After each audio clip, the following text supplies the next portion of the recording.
Cuide de você como nunca cuidaram. Não espere que outros façam por você aquilo que só você pode fazer.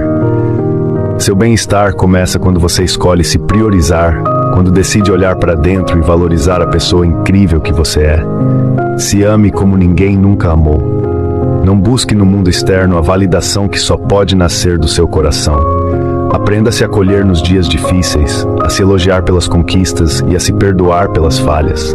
Tudo começa por você. Quando você se trata com carinho, o mundo ao seu redor reflete essa energia.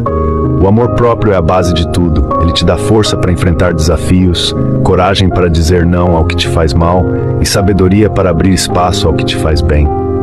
Lembre-se, ninguém pode ocupar o lugar de protagonista da sua vida.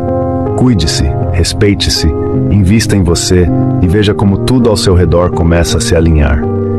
Ser feliz não é sobre quem está com você, mas sobre como você escolhe estar consigo mesmo.